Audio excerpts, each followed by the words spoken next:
श्री कृष्णाय वयं नमः। सज्जनों, जब मनुष्य के जन्म जन्मांतर के पुण्य उदय होते हैं तभी उसे भागवत की प्राप्ति होती है।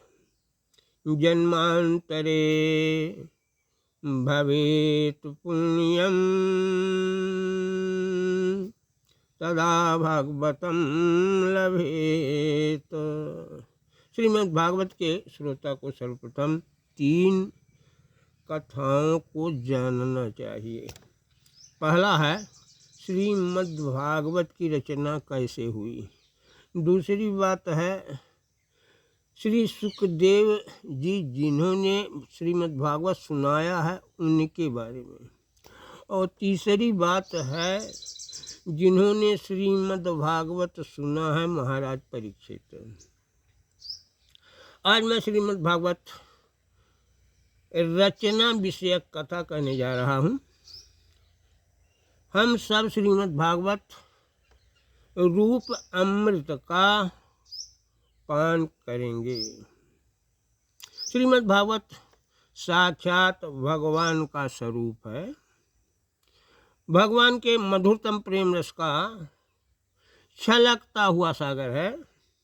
भगवान व्यास सरीखे महापुरुष को श्रीमद् भागवत की रचना से ही शांति मिली है। एक दिन बिना पानी परम यशस्वी महर्षि नारद व्यास जी से मिलने गए और जाकर उनसे बोले, पराशर महाभाग भवतः कश्चिदात्मना परितुष्यति शारीर आत्मा मानस एव वा। महाभाग व्यास जी, आपके शरीर और आत्मा मन ये दोनों अपने कर्म एवं चिंतन से संतुष्ट है ना। सनातन ब्रह्म तत्व को भी आपने खूब विचारा है, फिर भी आप अकृतार्थ पुरुष के समान अपने विषय में शोक क्यों कर रहे हैं। जिज्ञासितं धीतं च यत्तद् ब्रह्म सनातनम् अथापि शोचस्यात्मानं अकृतार्थ एव प्रभो। जब इस तरह से नारद जी ने कहा तब व्यास जी बोले, अस्तेव में सर्वमिदं तयोक्तम तथापि नात्मा परितुष्यते में तन्मूलमव्यक्तमगाधबोधं पृच्छामहे त्वात्मभवात्मभूतम्। आपने मेरे विषय में जो कुछ कहा है वह सब ठीक है, वैसा होने पर भी मेरा हृदय संतुष्ट नहीं है। पता नहीं है इसका कारण क्या है। आप ज्ञान के अगाध हैं, आप ब्रह्मा जी के पुत्र हैं, इस कारण पूछता हूँ, आप ही बताइए। नारद जी बोले, व्यास जी, आपने भगवान के निर्मल यश का गान नहीं किया है। ऐसी मेरी मान्यता है कि जिससे भगवान संतुष्ट होते नहीं वह शास्त्र का ज्ञान अधूरा है। आपने धर्म आदि पुरुषार्थों का जैसा निरूपण किया है, भगवान श्री कृष्ण के महिमा का वैसा वर्णन नहीं किया है। महाभाग व्यास जी, आपकी दृष्टि अमोघ है, आपकी कीर्ति पवित्र है, आप सत्य परायण हैं, दृढ़ व्रती हैं, इसलिए आप संपूर्ण जीवों का बंधन से मुक्त करने का यह उपाय कीजिए।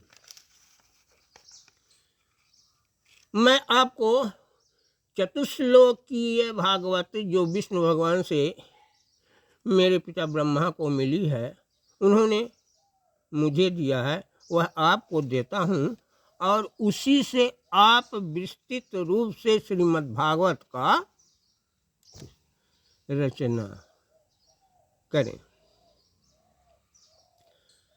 व्यास जी गणेश जी को बुलाते हैं और लेखन कार्य में सहायता करने के लिए आग्रह करते हैं। गणेश जी कहते हैं कि मैं आपके छंदों को लिपिबद्ध तो कर दूंगा, लेकिन यदि मेरी लेखनी रुकी तब फिर नहीं उठेगी। तब व्यास भगवान ने कहा कि एक मेरी भी शर्त, आप मेरे द्वारा दिए गए श्लोकों को जब तक समझ नहीं लेंगे तब तक लिपिबद्ध नहीं करेंगे। और यह उनकी भी शर्त मंजूर हुई।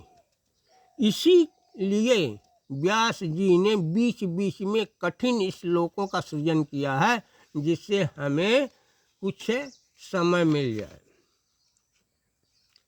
व्यास जी तो श्रीमद् भागवत पूर्ण हुआ,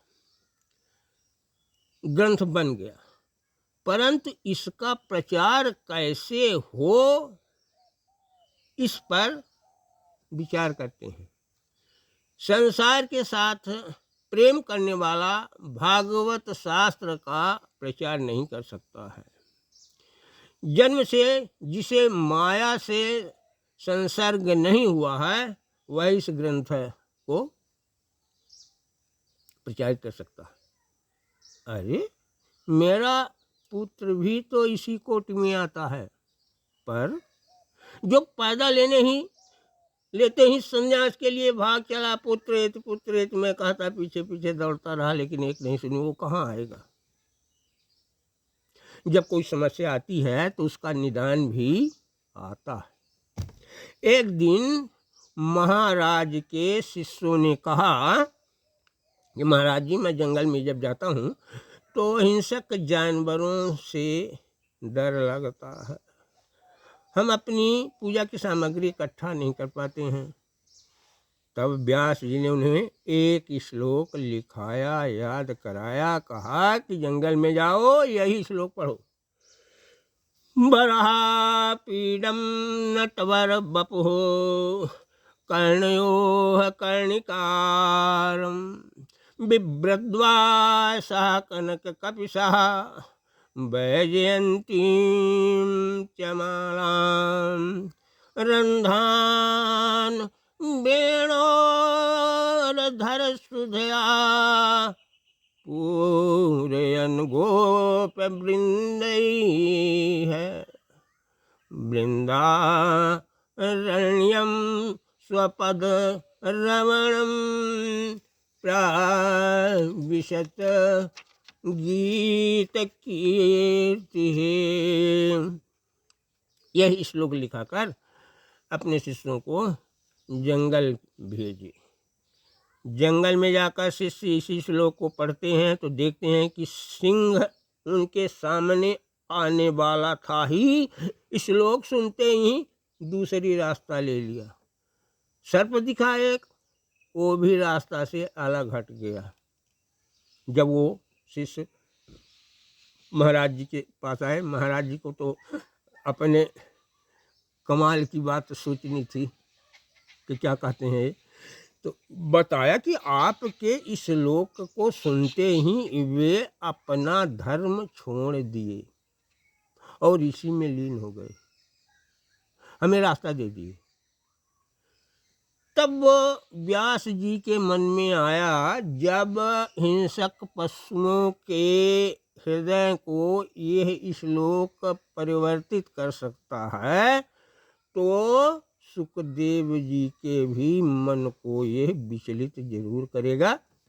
ऐसा सोचकर वो दूसरे दिन अपने शिष्यों से कहे कि जाओ तुम लोग, जहाँ सुखदेव जी का आश्रम है, जब वो स्नान करके पूजा पाठ में बैठने को हो उसी समय इस छंद का पाठ करना। और एक बात और है, एक दूसरा छंद भी लिख लो और इसको भी पढ़ना है। अहो मृकीयं स्तन कालकूटं जिघांस आपाय दप्य साधवी लेभे गतिं धात्यतां ततोन्यं कं वा दयालुं शरणं व्रजे। ये दूसरा भी श्लोक लिखा दी। शिष्य गए, समय अनुकूल प्राप्त हुआ और वो उस बराह पीडम नटवर बपुह वाला श्लोक का गायन करते हैं। जो निराकार ब्रह्म के उपासक सुखदेव जी थे वे सहसा साकार ब्रह्म के उपासना की ओर आकर्षित हो गए। कहा कि ये तो बहुत सरल है, इनका तो प्रतिबिंब बन जाता है। लेकिन बीच में ही उनके मन में आया कि साकार ब्रह्म के उपासना में, सेवा में इनको कुछ भौतिक वस्तुओं की आवश्यकता होती है।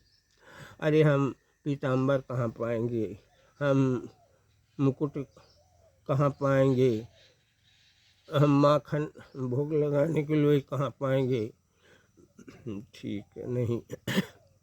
इतने में वो दूसरा श्लोक कानों में सुखदेव जी के पड़ा। अहो वृकीं स्तन कालकूटं जिघांस आपाय दप्य साधवी। और ये श्लोक जब पूरा वाचन कर दिया तब वो कहा कि बात सही है कि जिस पूतना ने कृष्ण भगवान को मारने के लिए कालकूट विष लगाकर स्तन में उनको दुग्धपान कराया, उसको भी वे धाय का दर्जा दे दिए हैं। उनसे दयालु और कौन हो सकता है। और उन्होंने कहा कि ये बताइए कि इन श्लोकों को किसने रचा है।